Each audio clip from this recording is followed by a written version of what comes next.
bien. Ya, demora, ¿no? Ya, muy bien. Entonces este es aquí, ¿no? A ver, vamos a ver el primer simulador.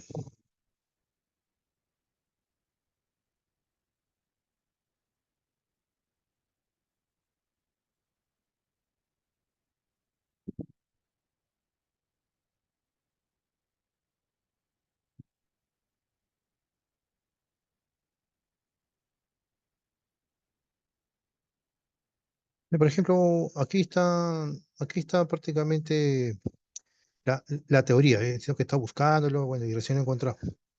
Muy bien, estos son los capítulos. El primer capítulo habla sobre disposiciones generales. Muy bien, son 4 artículos. Ahí está, ¿no? Sino que es bien amplio el contenido del reglamento. El capítulo 2 habla de los principios, ¿no? Ahí están todo, por ejemplo, licitud del tratamiento, condiciones para el consentimiento, condiciones aplicadas con el consentimiento del niño en relación con los servicios de la sociedad de información, tratamiento de categorías especiales de datos personales, ¿no? Y las preguntas se basan en este conocimiento, ¿no? O sea, todas las preguntas se basan en este conocimiento. Obviamente en los vídeos que están en inglés, ¿no?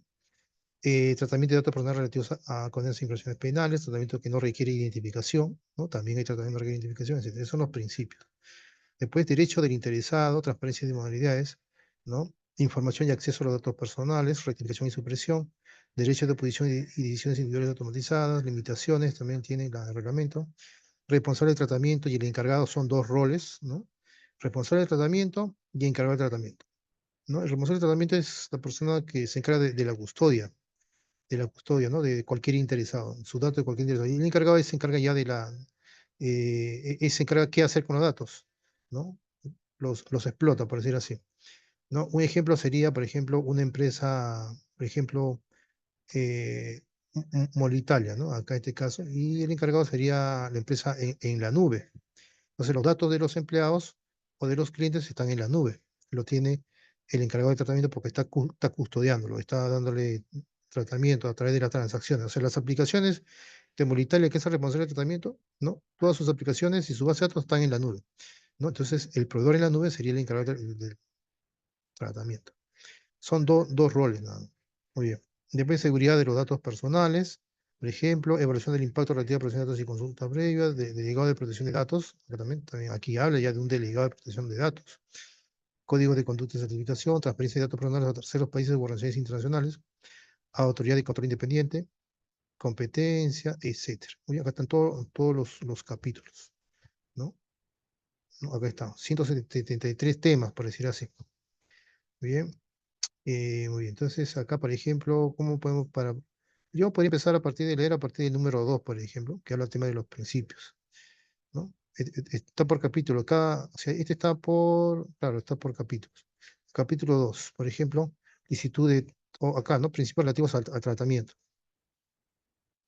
Le damos clic, ¿no? Y me imagino que tiene que demostrar la información, ¿no? No creo que me muestre un usuario y contraseña para ingresar, no, pero que tiene que mostrar la información. Bien, ahí está en español. ¿No? Los datos personales serán tratados de manera lícita, ¿no? O sea, legal y transparente en relación con el interesado. Ese es principio de licitud, ¿no? Lealtad y transparencia. Muy bien. Acá está en inglés, en la parte derecha, y acá está en español, en la parte izquierda. Dice, B dice recogidos con fines determinados, explícitos y legítimos, y no serán tratados ulteriormente de manera incompatible con dichos fines. De acuerdo con el artículo 89 del apartado 1, el tratamiento ulterior de los datos personales con fines de archivo de interés público. Muy bien. O sea, fines de investigación científica, histórica, esto también dice no se considera incompatible con los fines iniciales. Muy bien. Adecuados y pertinentes y limitados a lo necesario en relación con los fines. O sea, tiene que ser limitado la información que se va a tratar. Minimización de datos, ¿no? Este término es ampliamente usado, minimización de datos. Los datos tienen que ser exactos y si fuera necesario actualizados. Se adoptarán todas las medidas razonables para que se supriman o rectifiquen sin dilación. Mantenido de forma que en fin, ¿no? Acá dice todo, el tema del mantenimiento de los datos. Bien. No, aquí sería bueno leer todo eso. Muy bien. Está el artículo 39, claro, etc. ¿No? Está bien didáctico. Muy bien. Ese tema, por ejemplo, ese tema es muy bonito. Después acá, licitud de tratamiento, ¿no? Lo bueno de esto de acá, por ejemplo, es que como es público, este enlace, pueden haber comentarios de expertos o cualquier persona que pueda comentar, pueda adicionar ahí, ¿no?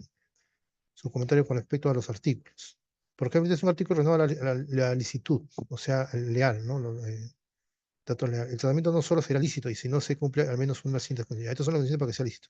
Que el interesado dio su consentimiento por el tratamiento de sus datos personales para uno o varios fines. O sea, el interesado tiene que dar su consentimiento, si no, no se considera lícito. Otro requisito, que el tratamiento es necesario para la ejecución de un contrato en el que el interesado es parte o para la aplicación, o sea, tiene que haber un documento legal. O sea, ese documento donde yo doy mi consentimiento para que exploten mis datos, tiene que ser, digamos, legalizado notarialmente, ¿no? Por ejemplo, acá en el Perú, por ejemplo, ¿no? Debe haber un contrato o un documento interno, pero legalizado notariamente en el que el interesado es parte o para la aplicación o petición de esto en unidad precontrato. Bien. El tratamiento es necesario para el cumplimiento de una obligación legal aplicable al responsable del tratamiento. Después, el tratamiento es necesario para proteger intereses vitales del interesado o de otra persona física. El tratamiento es necesario para el cumplimiento de una misión realizada en interés público, también, ¿no? Eh, o en el ejercicio de poderes públicos. Pues el tratamiento es necesario para la satisfacción de intereses legítimos, perseguidos por responsable. Muy bien. Ahí está. Muy bien. Eso es lo que es la licitud. Uno me parece que puede acá ir al siguiente. Puedo descargarlo en PDF. Dice, a ver, vamos a ver. ¿No? Puedo considerar que considere todo. Ah, para descargar tengo que iniciar sesión, tengo que, ¿no? Acá. Bueno, acá puedo poner una nueva cuenta, etcétera.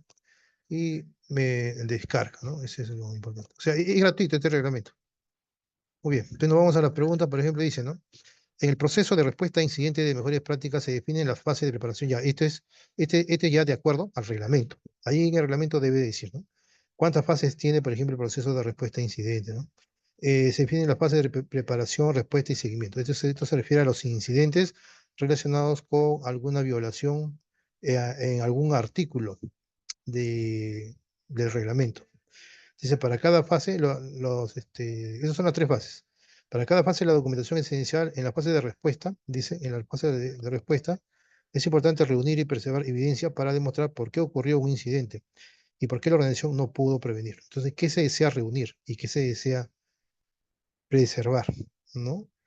Claro, para eso ese es este proceso, procedimiento. Entonces, acá es evidencia para presentar una imagen clara, pero vamos a ver por qué, ¿no? Acá dice, evidencia, reunir y preservar en la fase de respuesta a incidente, la respuesta correcta es evidencia para dar una imagen clara, porque durante la fase de respuesta a un incidente de seguridad es fundamental recopilar y preservar toda la evidencia posible, pero ¿para qué? Para comprobar cuál es la causa. Entonces tiene que estar claro, ¿no? Ese incidente tiene que estar claro. Hay que comprender la causa, determinar qué factores contribuyen al incidente y cómo se puede explotar la vulnerabilidad. Implementar ya las medidas correctivas que hacen que ya no se vuelva a repetir ese incidente. Identificar las acciones necesarias para remediar el incidente y prevenir que vuelva a ocurrir. Eso es muy importante. No solamente darle solución. Esa es una medida correctiva. Cumplir con requisitos legales, claro. Demostrar que se tomaron las medidas adecuadas para responder al incidente. ¿Por qué? Porque el reglamento exige que se resuelva ese incidente, ¿no? Sobre todo cuando es tema de datos, ¿no? El reglamento debe decir en uno de sus artículos, ¿no? Que se resuelva ese incidente. Demostrar que se tomaron las medidas adecuadas para responder al incidente y cumplir con las obligaciones legales y regulatorias. Después documentar esas lecciones aprendidas, porque es una lección aprendida, un incidente que no se ha resuelto y que se va a resolver, ¿no? Para que no vuelva a ocurrir, hay lecciones aprendidas que pueden consistir en que el mismo quien lo detectó ya no va a llamar al área de gestión de incidentes, sino él mismo lo va a ejecutar con un correo que le envió el área que da la solución, ¿no? Seguramente le envió un BAT, un archivo BAT o un documento con los pasos. Entonces va a ejecutarlo y listo, el incidente ya no se va a volver a repetir, ¿no? Porque hay que mejorar los procesos de seguridad. Muy bien. Quizás falte, ¿no? O quizás falte hacer algunos ajustes en tema de configuraciones, quizás. Pero la idea es que no se vuelva a repetir. Entonces, ¿qué tipo de evidencia se debe reunir? Registro de sistemas, los logs de servidores, por ejemplo, esos son los incidentes relacionados a los datos, ¿no? ¿Dónde están por ejemplo, los incidentes, ¿dónde pueden estar registrados? En el log de servidores, en los firewalls, porque ahí también los datos ahí están almacenados, o en la misma red fluye esos datos, ¿no? Entonces, en el log de servidores, ahí están registrados los datos. Eh, ¿no? O mejor dicho, no están los datos, están los incidentes asociados a los datos, los de servidores. Firewall, sistema de detección de intrusos, etcétera. Ahí hay incidentes. Capturas de pantalla también de la interfaz de usuario, mensajes de error, etcétera. Copia de archivos, también archivos comprometidos, correos electrónicos. Evidencia física, dispositivos afectados, medios de almacenamiento. Testimonios, también entrevistas. O sea, ahí pueden haber incidentes relacionados a tipo de datos, ¿no? O a los datos mismos, a un mal tratamiento. Documentación de configuración también, configuración del sistema, o sea, ahí están. O sea, las incidencias van a estar acá, ¿no? Son incidencias que se van a producir producto de un mal tratamiento de los datos. Alguien lo va a registrar o alguien lo va a detectar de los equipos que tiene la organización. ¿Por qué los demás elementos no son ¿por qué los otros no? En el reglamento hay diferentes definiciones. En ese documento hay diferentes ejemplos. Por ejemplo, ¿qué es el IP? ¿No? Cuando dice, ¿qué es el IP? Es un documento, es una política de evaluación de impacto sobre la protección de los datos. Es el IEPD. Muy bien.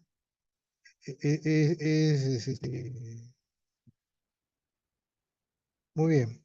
Entonces, eso es. Dame un segundo.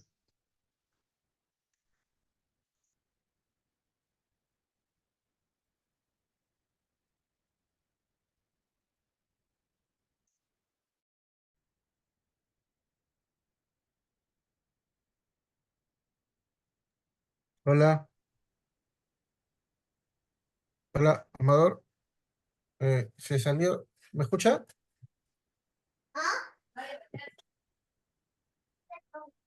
Hola, Muy bien. hola, no lo escucho. Ya, ahora sí. Ah, Listo. ya, ahora sí lo escucho ya. Ya, muy bien. Entonces, estamos aquí, ¿no? Dice, ya, vamos a ver.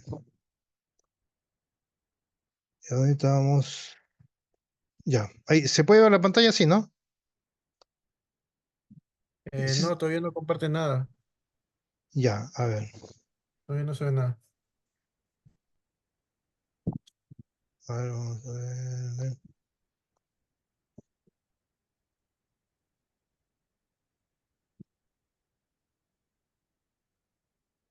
Ya, ahora sí, ¿no? ¿Me está cargando? Sí, ya, ahora sí ya se ve. Ya. Entonces, justamente ahí la respuesta es, acá está la respuesta, ¿no? Evidencia para proporcionar una imagen clara. Claro, acá en imagen clara, a qué se refiere? A las causas, los motivos, ¿no? Entonces, esto puede generar incidencia, por ejemplo. Si la imagen no está bien clara, ¿no? Va a proporcionar incidencia. Entonces, la pregunta es aquí, si nos vamos, por ejemplo, aquí, ¿no? Dice en este proceso, dice, ¿qué se debe reunir y qué se debe de preservar? Una evidencia, pero ¿qué evidencia? Evidencia, una evidencia que sea clara, ¿no? Eso es lo que se tiene que preservar, ¿no? Eso nos están diciendo, ¿bien? Ese es en la fase de respuesta, ¿bien? Pues acá es con respecto a la fase de respuesta. Es importante reunir y preservar evidencia para demostrar por qué ocurrió ese incidente. Claro, en la respuesta es para darle solución al incidente, pero esta fase puede fallar si yo no tengo una imagen clara, ¿no? De la evidencia, ¿no? Si no está tan clara esta evidencia, entonces va a fallar esa fase de respuesta. Entonces acá te pregunto, ¿qué se debe de reunir, qué se debe de reunir para darle solución al incidente? Que la imagen sea clara. ¿Bien? Y obviamente otros documentos, ¿no? Las causas originales, etc. Muy bien.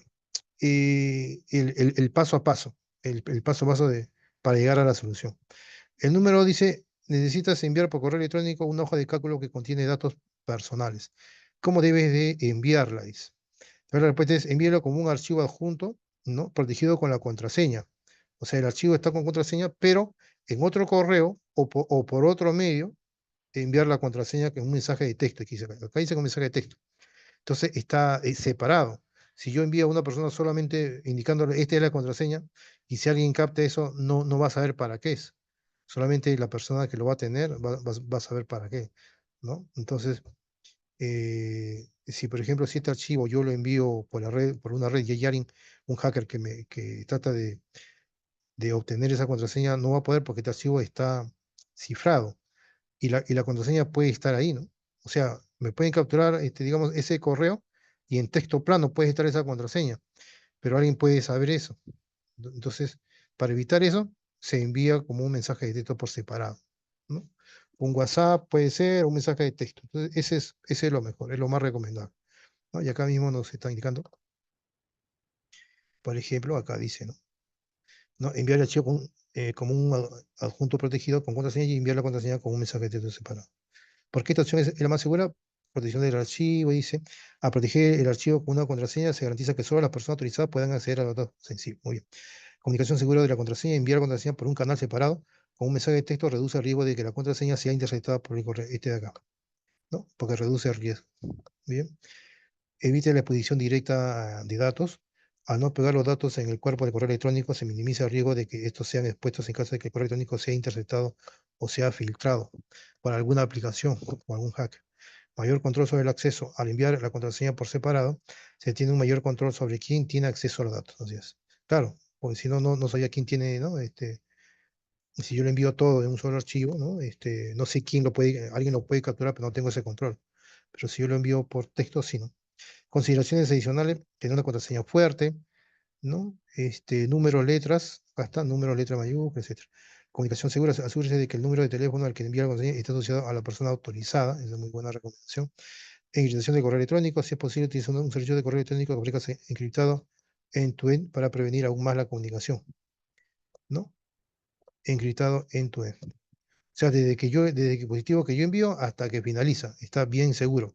El dispositivo, el canal, el medio de comunicación, ¿no? Y el otro dispositivo.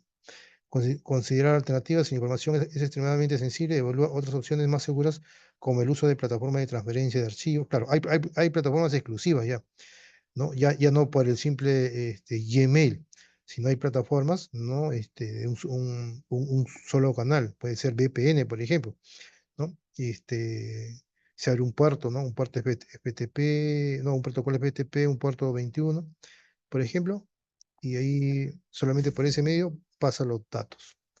Muy bien. Hay aplicaciones, ¿no? Hay aplicaciones de correo que son bien seguras, son privadas. Muy bien. ¿Por qué? Porque ofrecen un cifrado de extremo a extremo, o sea, esas plataformas, ¿no?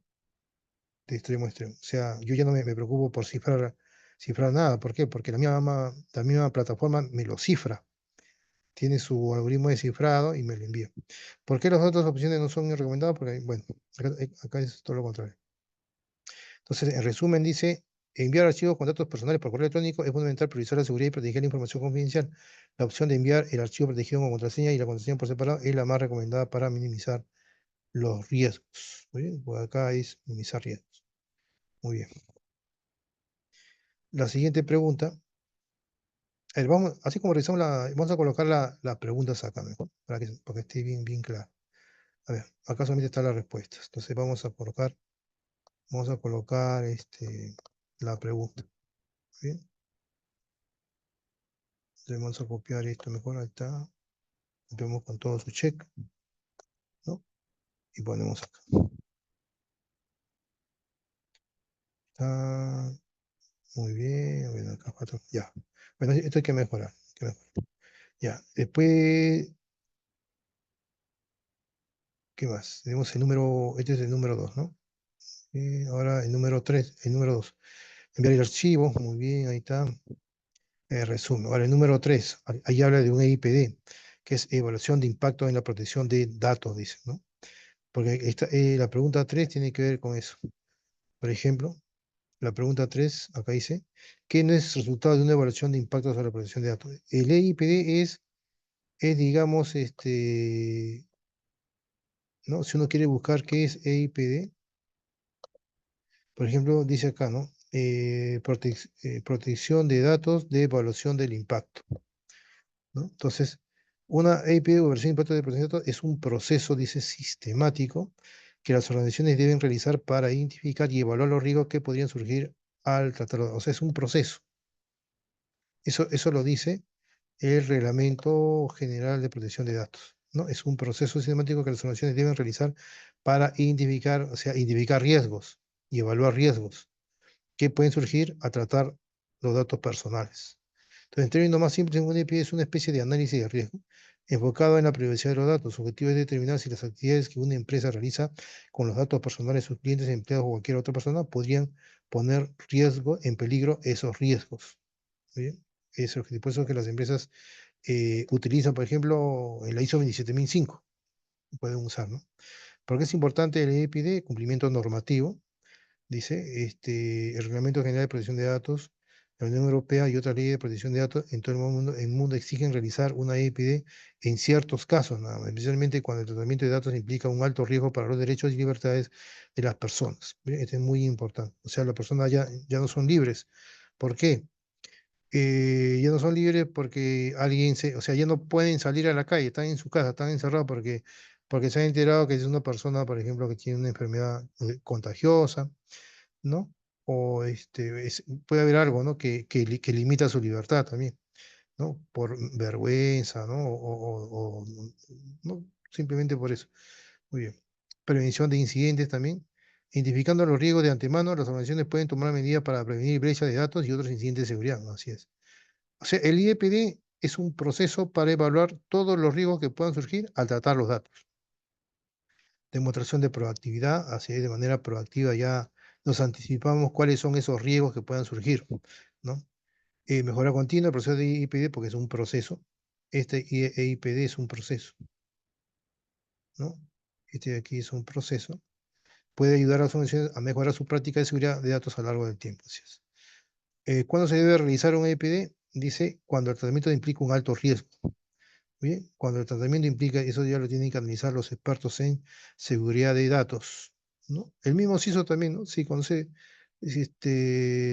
bastante el reglamento general o si conoce la ley de protección de datos personales para América Latina, ¿no? Este reglamento es para la Unión Europea, ¿no? Si trabaja allá, por ejemplo, se va a aplicar bastante esto. Pero si trabaja en América Latina, es la ley de protección de datos personales. Entonces, el tratamiento implica un alto riesgo. Esto puede ocurrir, por ejemplo, al procesar grandes cantidades de datos sensibles, por ejemplo, ¿no? Si se van a procesar datos sensibles, entonces ahí hay un alto riesgo. Al utilizar nuevas tecnologías, por ejemplo, IoT, si la empresa utiliza IoT, o sea, aplicaciones IoT, aplicaciones con Machine Learning, aplicaciones con Internet, ¿no? Internet de las cosas, IoT, ¿no? O aplicaciones con inteligencia artificial, que está tanto de moda. Entonces, son nuevas aplicaciones, nuevas tecnologías, y por lo tanto puede haber un alto riesgo de fuga de datos, ¿no? Es por eso que surge este proceso, ¿no? Surge este proceso para evaluar cuáles son esos riesgos que puedan surgir cuando se da tratamiento a los datos de las personas, de los clientes, proveedores, etcétera. La autoridad de control exige también, ¿no? Hay una autoridad de control que exige que quien está sujeto al reglamento cumpla con uno de los artículos. Y uno de los artículos dice, ¿no? Que tiene que tener un EIPD, un proceso ya detallado. En algunos casos, la Autoridad de Protección de Datos puede requerir una IPD para evaluar el tratamiento específico, ¿no? Dice la autoridad de control.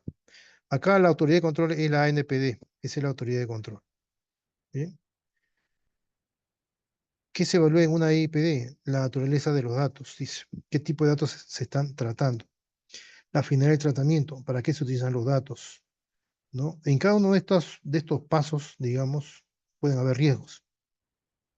Claro, si yo no considero, o sea, yo no identifico bien un dato que es sensible y lo considero que es un dato normal, por ejemplo, ¿no? Sí. Una clasificación de datos, por ejemplo. Los datos sensibles también, o sea, yo cómo voy a saber si un dato es normal o es sensible. No, claro, un dato personal y un dato personal sensible. Tengo que hacer una buena clasificación. Tengo que proteger más esos datos sensibles, pero si yo hago una mala clasificación, entonces acá hay un riesgo, ¿no? He identificado mal la naturaleza de los datos. La finalidad del tratamiento, ¿para qué se utilizan los datos? Acá también puede haber un riesgo. Si yo no defino bien esa finalidad, se refiere al alcance. Se van a usar para 10 procesos, ¿no? Pero si yo no considero todos los procesos, si son 15, por ejemplo, ¿no? Tengo que evaluar bien el alcance. O sea, ¿cuál es la finalidad? ¿Para qué lo voy a usar?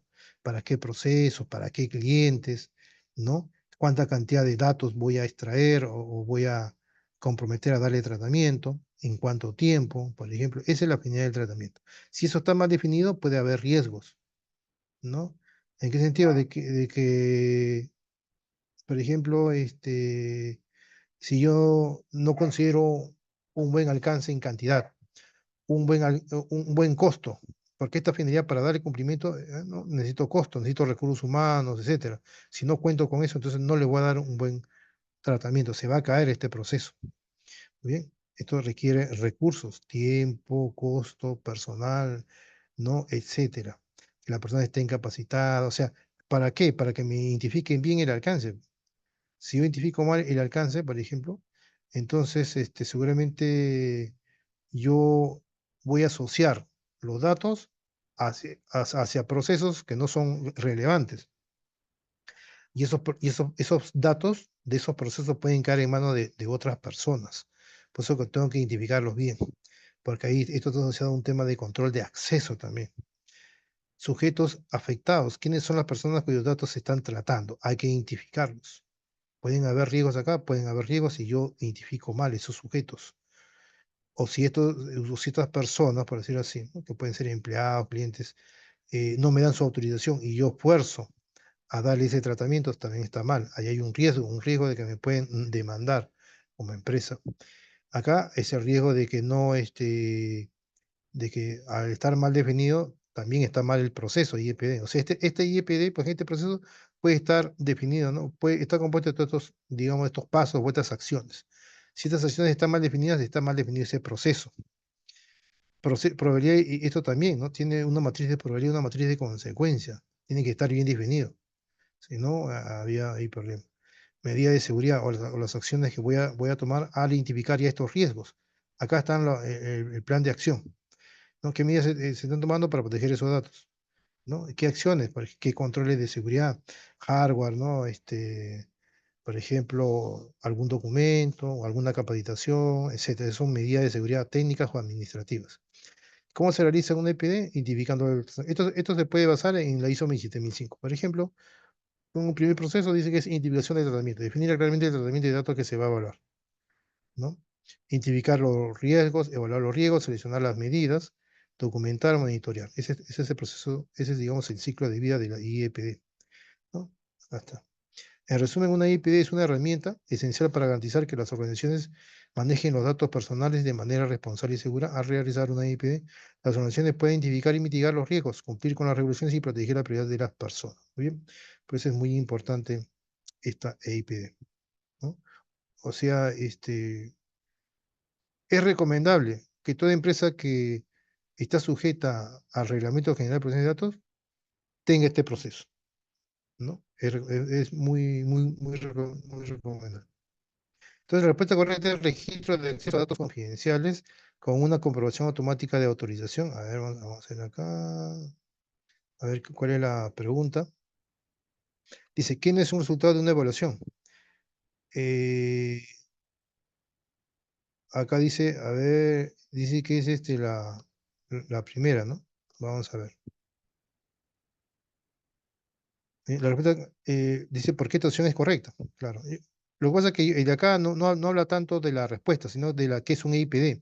Porque para responder eso hay que saber qué es un IPD. Entonces, todo esto que está acá es información de IPD. Ahora, acá viene el análisis y la respuesta.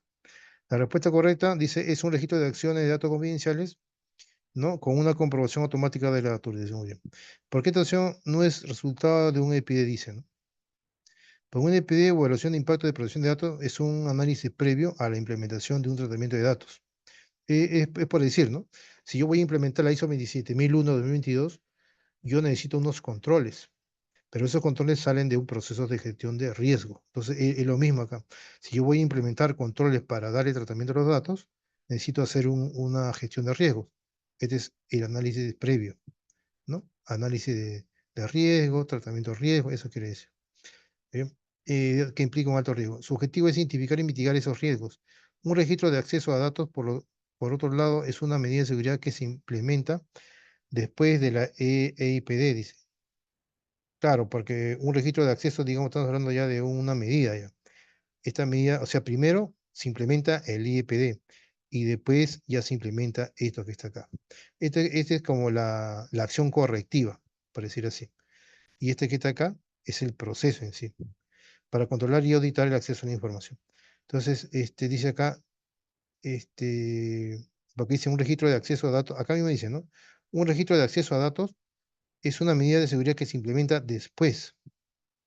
O sea, ¿por qué no es esta es la justificación, por decirlo así? Esta es la justificación de la respuesta. O sea, ¿por qué, qué es lo que no se considera? ¿Qué no es resultado de este proceso de evaluación, ¿no? De riesgo para el tratamiento de datos, por decirlo así? El registro de acceso a datos dice, por otro lado, ¿por qué? Porque es una medida de seguridad que se implementa después. O sea, este, esto de acá, por ejemplo, no es, esto no es como resultado de este proceso, sino es la acción que se va a tomar. Entonces, ¿qué sí son? O sea, no es parte de este proceso, en otras palabras. Este registro de acción a datos confidenciales no es parte del proceso EIPD, sino este es una acción que se va a implementar de acuerdo al resultado del proceso EIPD, pero no es el output del proceso EIPD, no es el output. Entonces, ¿qué sí son resultados? Dice, un registro de las opiniones de los interesados. Esto es importante porque demuestra que se ha consultado a las personas cuyos datos se están tratando, eso sí es parte de este proceso. Claro, dice, un registro de las opiniones de los interesados. Tienen que saber en qué consiste ese EIPD. Entonces, en las opiniones yo me voy a dar cuenta, por ejemplo, si yo soy responsable del IEPD, ¿no? Yo me doy cuenta ahí si están de acuerdo, ¿no? Con todo ese proceso, ¿no? Si me van a dar su consentimiento, si están de acuerdo, o sea, yo les explico, ¿no? En qué consiste, por ejemplo, por qué necesito yo sus datos. Ahí le explico, ¿no? Para un tratamiento. Entonces, al explicándole, dice, acá se ve un registro de las opiniones de los interesados, y ahí se ve. ¿No? Si están de acuerdo o no están de acuerdo, es un resultado del IEPD, porque yo ya les expliqué en qué consiste. Sus datos van a ser usados para estos motivos, ¿no? Con un tiempo tal, ¿no? Etcétera. Entonces, ellos, después de haber escuchado, ellos van a registrar sus opiniones. Ese es un resultado de ese proceso. Después, una descripción sistemática de los opiniones de tratamiento prevista. Esta descripción sirve como base para identificar riesgos, dice. Es también una descripción sistemática de las operaciones de tratamiento prevista, ¿no? Dice acá, o sea, ¿en qué consiste? ¿En qué consiste todo este proceso IEPD? Dice, es una descripción sistemática de las operaciones de tratamiento previstas. Una descripción sirve como base para identificar riesgos. Es, digamos, la metodología, ¿no? Este también es parte del proceso. Después, una evaluación de los riesgos de los derechos y libertades de los interesados. Este es el objetivo principal del IEPD. Evaluar los riesgos de los derechos y libertades de los interesados, ¿no? Esos tres, digamos, están bastante relacionados con ese proceso, estos tres. Pero no el registro de acceso a datos, porque esta es una acción. Esto es una acción y las acciones van después del proceso. Por lo tanto, no es parte del proceso esa acción. Pero este que está acá sí, digamos, es parte del proceso, ¿no? Del IEPD. Las encuestas, por ejemplo, las opiniones, la descripción en qué consiste el proceso, ¿no? El resumen, ¿en qué consiste el IEPD? Acá está digamos, como un resumen, las opiniones también, la evaluación de los riesgos también, ¿no? Ahí está. En resumen, un IEPD es un documento que se genera antes, bueno, es un proceso, ¿no? Sino que todo ese proceso se plasma en un documento que se genera antes de comenzar un proyecto. Mientras que claro, porque en ese documento, digamos, es un documento, digamos, condicional, ¿no? A si voy a implementar las medidas o no voy a implementar las medidas. Muy bien, porque de acuerdo a las opiniones de los citizens, puede decir que no están de acuerdo, ¿no? Pues si no estoy de acuerdo que le des tratamiento a mi dato, etcétera. Entonces, este es, digamos, como un documento previo que se hace para poder implementar algo, ¿no? Es un documento que se genera antes de comenzar un proyecto, mientras que un registro de acceso a datos es un resultado de la medida de seguridad implementada después de realizar, así es otro proceso ya. El IEPD es un proceso, ¿no? E implementar las medidas de seguridad, ese es otro proceso. ¿No? Y este registro de acceso es una acción de este proceso, de la medida de seguridad, ¿no? Por decir así. ¿No? Para recordar, el IPD es análisis previo de riesgo, registro de acceso, de medidas de seguridad, etc. Muy bien, entonces la respuesta ahí es el número, ¿no? Acá está, el registro de acceso a datos confidenciales, esto no se considera parte del proceso porque es una acción, es parte del proceso de controles o medidas de seguridad. Muy bien, el registro de opinión en sí, una descripción sistemática de las operaciones y procedimientos previos y una evaluación de los riesgos de los derechos y libertades de los interesados. ¿No? La pregunta 4. Según el Reglamento General de Protección de Datos, un responsable de tratamiento de los datos debe responder a un azar. ¿Para qué? ¿Qué es un azar? ¿No? ¿Qué es un azar? Acá debe haber. Acá está. El azar dice que son las siglas de la solicitud de acceso del sujeto. Es un derecho fundamental que otorga el Reglamento General a las personas físicas. Este derecho permite a cualquier individuo solicitar a una organización que le proporcione una copia de todos los datos personales que ésta tenga almacenada en él. ¿No? Es un formato también, es una solicitud de acceso. Por ejemplo, dice, este derecho dice, para los interesados, ¿no? Permite a cualquier individuo solicitar a una organización que le proporcione una copia de todos los datos personales tenga almacenado en él. Muy bien, porque es su derecho. El Reglamento General de Protección de Datos lo respalda, pero para que yo tener acceso a esos datos, tengo que tener un formato, por decir así, una solicitud de acceso al sujeto, ¿no? El SAR. ¿Qué implica un azar? Cuando una persona presenta un azar, dice, está ejerciendo su derecho. O sea, ¿a quién presenta ese azar? A- Al responsable del tratamiento. Por ejemplo, ¿qué datos se tiene sobre ella? La organización debe proveer una copia de todos los datos personales que posea, incluyendo cualquier información sobre el origen de esos datos, ¿no? Las finalidades por las que se están utilizando. Claro, uno dirá, ¿no? Pero yo ya di mi autorización, sí, pero yo di mi autorización para, digamos, ciertos procesos. Ahora quiero validar realmente si lo que me han explicado en ese proceso de evaluación de riesgo, porque ahí me han explicado, ¿no? En la pregunta anterior, que quiero ver si se usa para estos procesos, ciertos datos míos, durante qué tiempo, etcétera. Entonces yo pido un SAR, ¿no? Pido un SAR, lleno ese documento, lo puedo bajar a internet, ¿no? O simplemente le pido un formato a la empresa que está tratando los datos, o me parece que también a través del reglamento general y tiene formatos, también ingreso ahí a su página oficial. Entonces, lo imprimo y es como una solicitud, ¿no? Entonces, ¿qué voy a pedir en la solicitud? La organización dice, voy a pedir los datos personales míos, ¿no? Le doy mi número de DNI para el número de identificación personal, ¿no? Y le digo, ¿no? Necesito que me empleen los datos que ustedes están tratando, datos míos que están tratando. Cualquier información sobre el origen de esto, eso es lo que quiero saber, las finalidades, ¿no? O sea, el origen de esto quiere decir las fuentes, de dónde salen esos datos. Este origen de datos son las fuentes. ¿Para qué fin? Y a quién ha ido a parar esos datos o ese tratamiento de los datos. Bien. Después, ¿cómo se utilizan sus datos? La organización debe explicar cómo procesa los datos personales, o sea, en qué proceso, en qué interfaz, ¿no? Está eso. ¿A quién se han comunicado los datos? Se debe informar a la persona que cualquier tercero que haya recibido esos datos. O sea, quiero saber quién tiene mis datos, etc.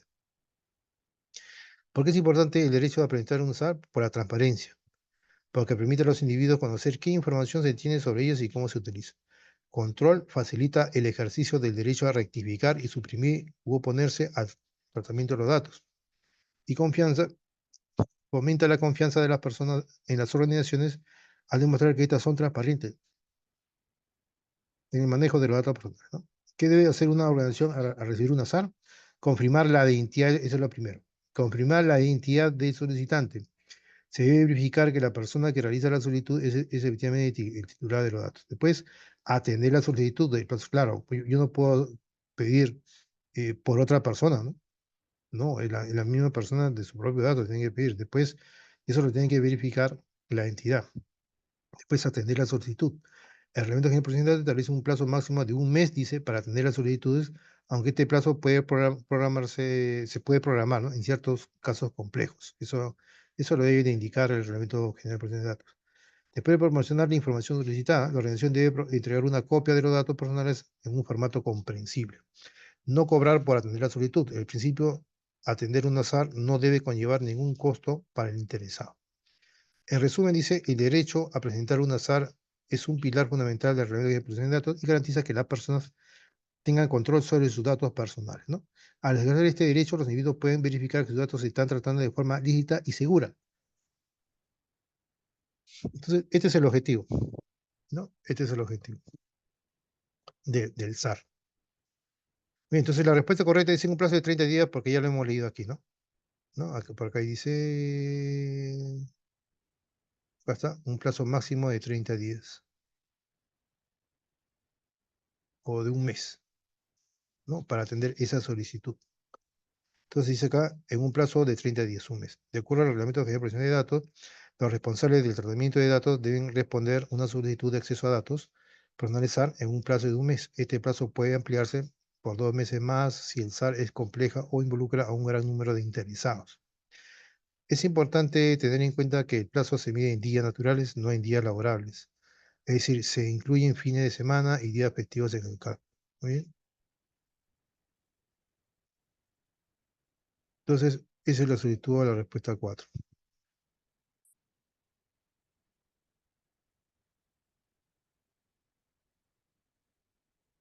Muy bien. Entonces, esa es la respuesta 4, ¿no? Dentro de un mes. La pregunta 5, cuando ocurre una infracción, ¿cuál es el tiempo máximo que tienes para comunicar? O sea, cuando hay una infracción. Muy bien. Dice, la respuesta correcta es, no hay límite específico de tiempo establecido universalmente para comunicar una infracción. Acá dice eso, y acá dice 48 horas, ¿no? Acá dice 48 horas, vamos a ver. Sin embargo, el Reglamento General de Protección de Datos establece lineamientos claros y plazos máximos para la notificación de brechas de datos a las autoridades de protección de datos. ¿Qué es una brecha de datos? Dice. Una brecha de datos, una brecha de datos se produce cuando hay una violación de la seguridad que lleva a la destrucción, pérdida, alteración, divulgación o no autorizada o acceso no autorizada a datos personales transmitidos, almacenados o tratados de una manera, ¿no? Esa es una brecha de datos, ¿no? Por decir una brecha de datos puede ser una incidencia, ¿no? Yo lo puedo considerar como una incidencia. ¿Cuál es el plazo para notificar esa brecha? Dice. El artículo 33 del reglamento establece que el responsable de tratamiento deberá notificar a la autoridad de control de la brecha sin demora notificada, cuando sea posible, a más tardar en un plazo de 72 horas, dice. A partir, ¿no? A partir de que tenga conocimiento de ella, a menos que sea improbable que la brecha de datos. Entonces acá la pregunta es, ¿cuál es el tiempo máximo que tiene para comunicarlo? ¿No? Según la plataforma es 48 horas. Acá dice que es 72 horas, ¿no? Porque acá dice, ¿cuál es el tiempo que tienes para comunicar? O sea, comunicar a la entidad. O sea, yo detecté una infracción, ¿cuál es el tiempo máximo que tengo que comunicarlo? Desde que apareció la infracción hasta que le he informado. Entonces, dice acá, establece que el responsable de tratamiento debe notificar a la autoridad de control esa brecha sin demora injustificada y cuando sea posible, a más tardar, en un plazo. Entonces, la respuesta es 72 horas, ¿no? Esa es la respuesta. Y aquí no hay. Ellos han puesto 48 horas, ¿no? Acá, ¿cómo podemos sacarnos de duda? Revisando el Reglamento General de Protección de Datos. ¿Bien?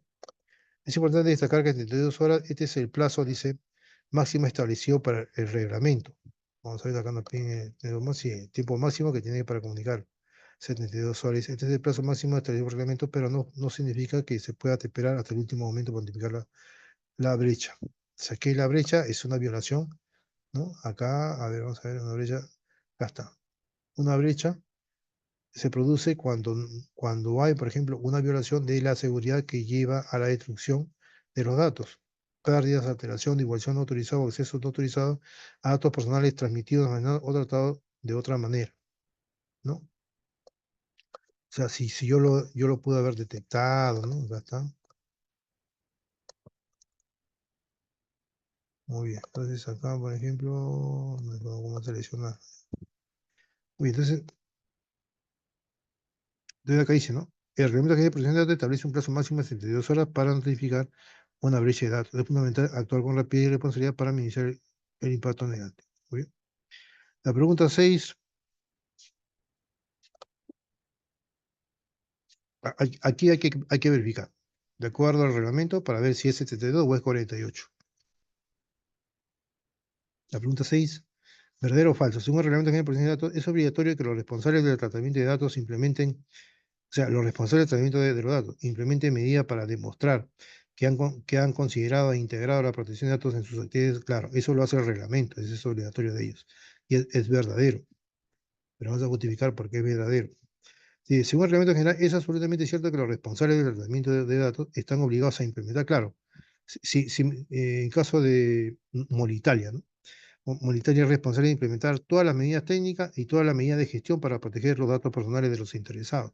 Están obligados a implementar medidas técnicas y administrativas y demostrar que han considerado e integrado la protección de datos, ¿no? O sea, acá se refiere a todos los documentos relacionados con protección de datos y a todas las medidas técnicas y administrativas en todas las actividades de procesamiento.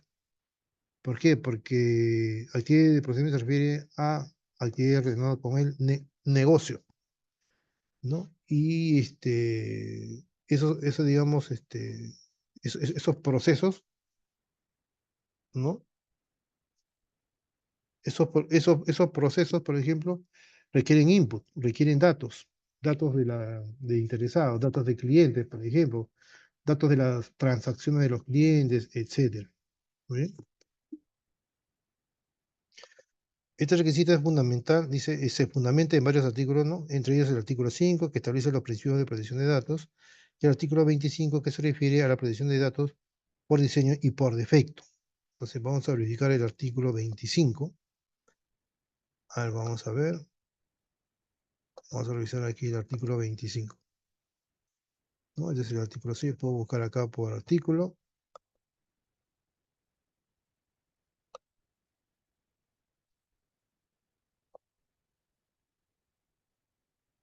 Por ejemplo, ¿no? Acá, protección de datos de diseño y por defecto. Acá está. Está buscando, ahí está buscando aquí. ¿No? Y hay, ¿verdad? Protección de datos, acá está. Aquí está, protección de datos de diseño y de marketing. Dice, teniendo en cuenta el estado de la técnica, el costo de la aplicación y la naturaleza y el ámbito, contexto y fin de tratamiento, así como los riesgos de diversas probabilidades y la gravedad que entraña el tratamiento para los derechos y libertades de la persona física, el responsable del tratamiento aplicará tanto en el momento de determinar los medios de tratamiento como los medios, como en el momento del propio tratamiento, medidas técnicas y organizativas, acá dice, ¿no? O de gestión.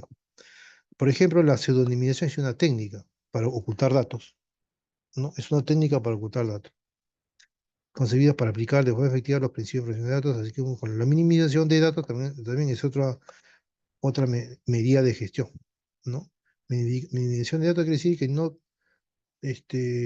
tengo que limitar los datos que voy a exponer, ¿no? O que voy a darle tratamiento.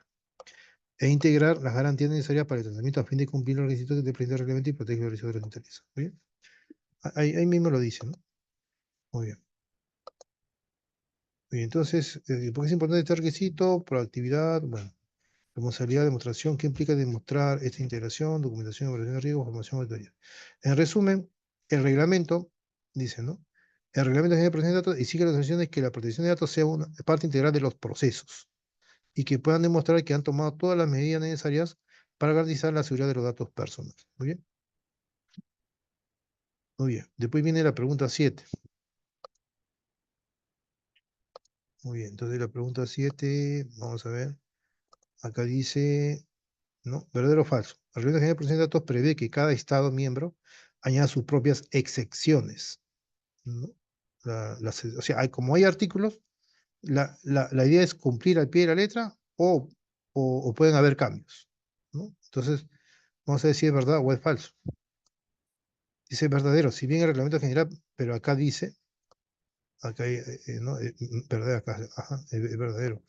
Dice, si bien el reglamento general permite cierta flexibilidad en los Estados miembros para adaptar la normativa a su contexto nacional, o sea, no es que si yo implemento un sistema de protección de datos personales basados en el Reglamento General de Protección de Datos, entonces no es que yo voy a copiar al pie de la letra, ¿no? Yo voy a implementar, la idea es analizar cada artículo y ver si puedo implementarlo o no puedo implementarlo. O sea, ahí tiene artículos obligatorios, pero también tiene recomendaciones que va a depender de muchos factores si el Estado miembro, en este caso cualquier país de la Unión Europea, puede implementarlo o no puede implementarlo, ya va a depender mucho de sus recursos. o de sus capacidades, ¿no? Entonces, es por eso que es flexible, ¿no? Acá, como en América Latina también, ¿no? La ley de protección de datos personales tiene artículos obligatorios y tiene artículos que son, digamos, recomendaciones, buenas prácticas, ¿no? No todo se va a implementar, ¿bien? Si bien el reglamento dice permite cierta flexibilidad a los Estados miembros para adaptar la normativa en sus contextos nacionales, sí prevé que cada uno añada ya sus propias excepciones. O sea, yo puedo añadir, o sea, puedo, digamos, extender el artículo de acuerdo a mi necesidad. Muy bien. Por ejemplo, darle límite a las excepciones también tiene límite. O sea, no puedo adicionar, por ejemplo, tiene límite. Dice, el reglamento establece límites claros a las excepciones que pueden introducir los Estados miembros. Por ejemplo, el artículo 85 permite excepciones para conciliar el derecho a la protección de datos con la libertad de expresión e información, pero siempre que sean necesarias y proporcionadas, dice, ¿no? Eh, el derecho a la protección de datos con la libertad de expresión, ¿no? ¿No? Pero siempre que sean necesarias y proporcionadas. Por ejemplo, si vamos a revisar el artículo 85, ¿no? Podemos revisar el artículo 85, por ejemplo, ¿no? Vamos aquí, por ejemplo, vamos a revisar, a ver, verificar, realmente dice, ¿no? Tiene 176 artículos, por ejemplo. Esto tiene, no, tiene 99 artículos. Entonces vamos a revisar el 85, ¿no? Acá está, tratamiento y libertad. Muy bien. Entonces acá dice, a ver, vamos a ver,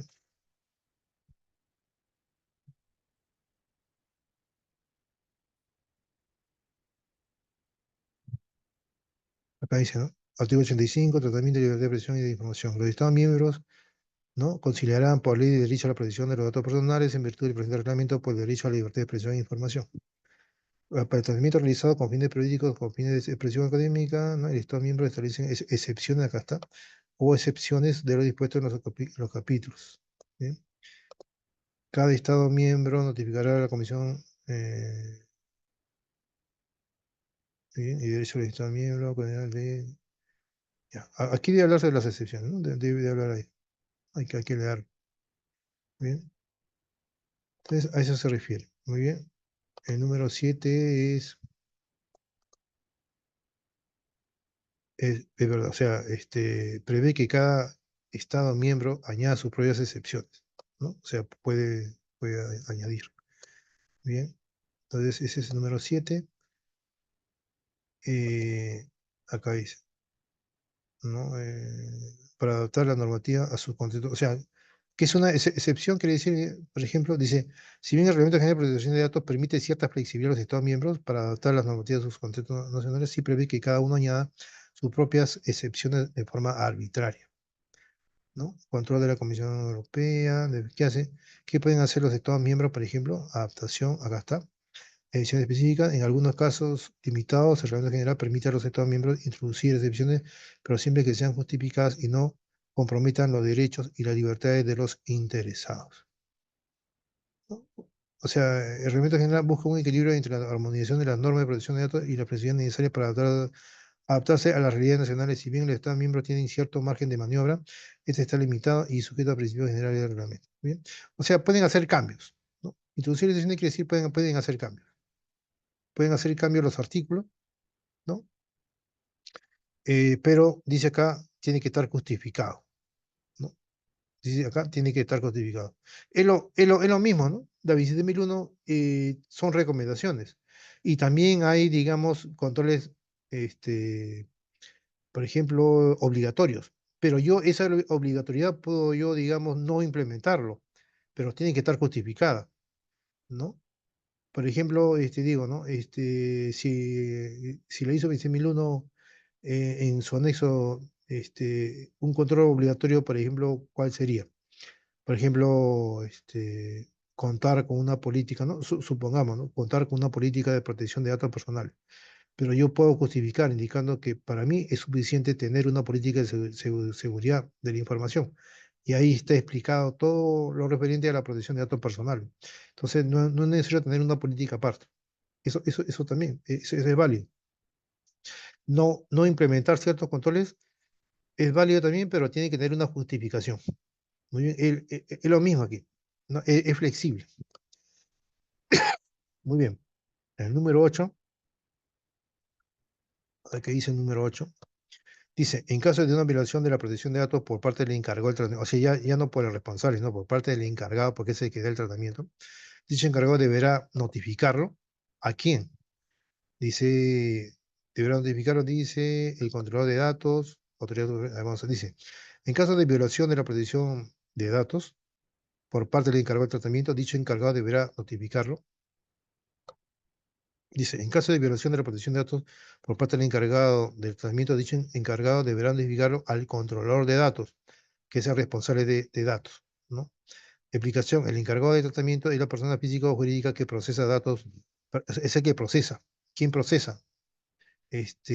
Por ejemplo, un tercero puede procesar, alguien que está procesando los datos, ¿no? Una empresa una fábrica de software, una empresa en la nube, por ejemplo, ¿no? Es la persona física o jurídica que procesa los datos. Y el controlador de datos, que es el responsable de datos, es la persona física o jurídica que determina los fines y los medios de tratamiento de los datos personales. En este caso, Molitalia, ¿no? ¿No? Y acá sería una empresa que está en la nube. Entonces, dice, ¿a quién debo notificarlo? Al controlador de datos. O sea, si el encargado de datos comete alguna violación, eh, ¿no? Por ejemplo, si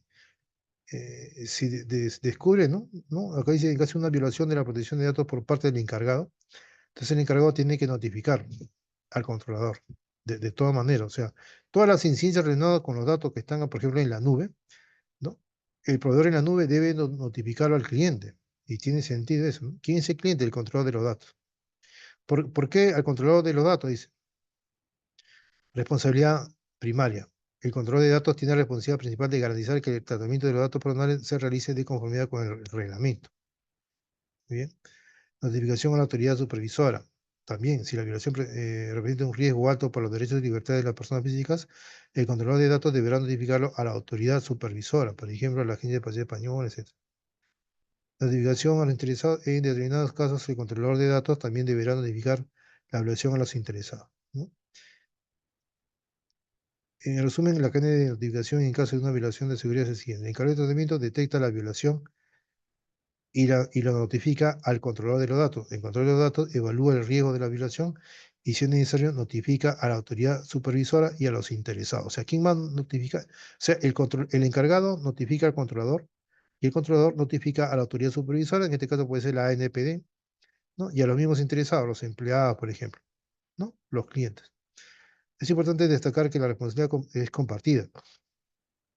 Tanto el controlador como el encargado del tratamiento son responsables de garantizar la seguridad de los datos personales. Documentación, tanto el controlador como el encargado deben documentar todas las violaciones de seguridad y las medidas adoptadas para mitigar sus defectos.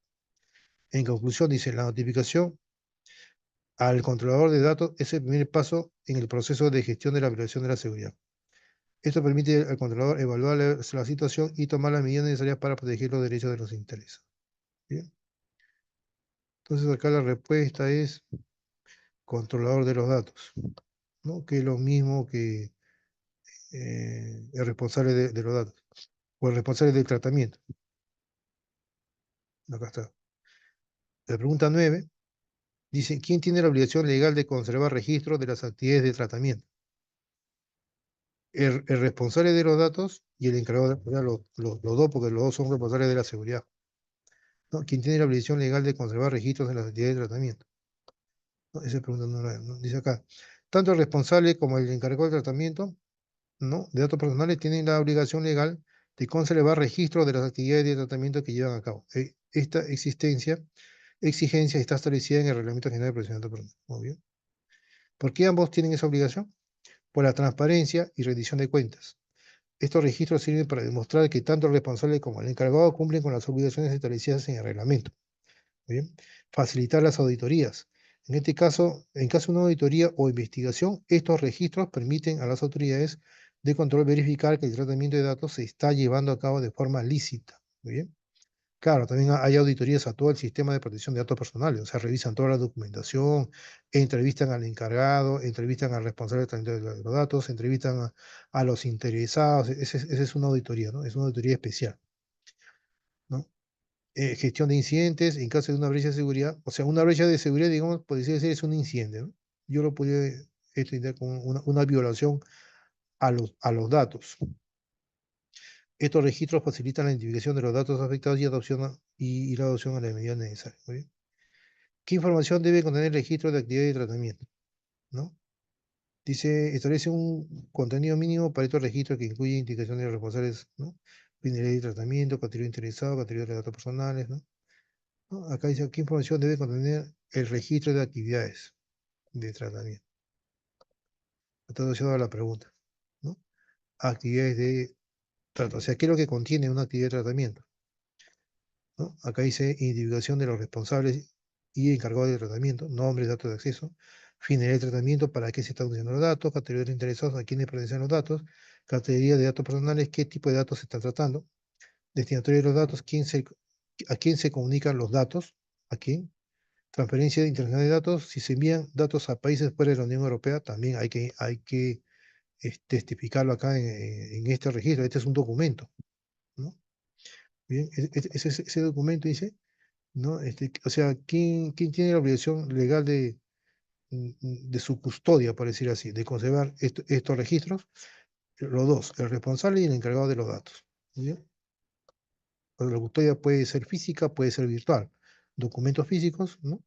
Y documentos lógicos. Tanto el responsable como el encargado de tratamiento deben mantener un registro detallado y actualizado de todas las actividades de tratamiento que realizan.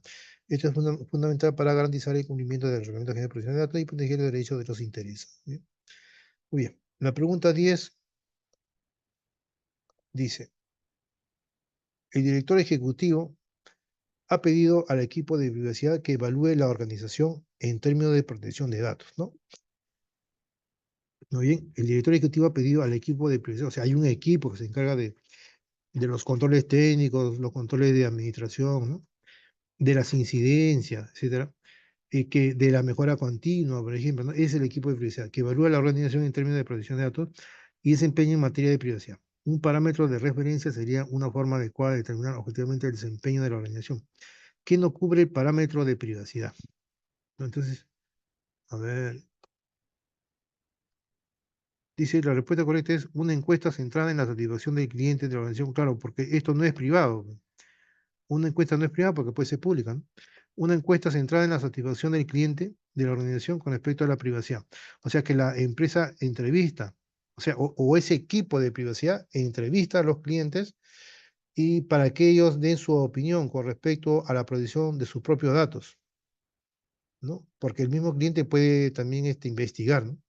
Quiere saber si sus datos están bien protegidos. Puede buscar en las redes sociales de las empresas, puede conversar con algunos empleados de la empresa también, ¿no? Y preguntarle a ver si conoce sus propios datos, ¿no? O el mismo cliente puede contratar detectives, por ejemplo, ¿no? Para saber si la empresa realmente está protegiendo o no. Por ejemplo, el cliente puede contratar personas que hagan auditoría y una auditoría a los propios datos del mismo cliente. Y quiere saber si también, entonces, ¿no? Ellos auditores van a entregar unos informes, ¿no? Y respecto a esos informes van a evaluar, ¿no? Ellos van a opinar en esas encuestas, ¿no?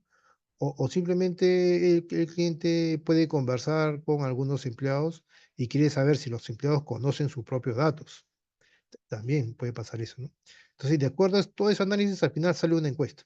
Entonces, una encuesta centrada en la satisfacción del cliente de la organización con respecto a eso no puede ser tanto privado, ¿no? Dice acá, si bien la satisfacción del cliente es un indicador importante de la percepción que tienen los clientes sobre la privacidad de sus datos, no es un parámetro objetivo para evaluar el desempeño real de la organización en materia de privacidad. No, acá dice, no, porque es una simple encuesta, ¿no? Porque es algo subjetivo. Acá dice, no es un parámetro objetivo, sino es un parámetro subjetivo, es simplemente una encuesta.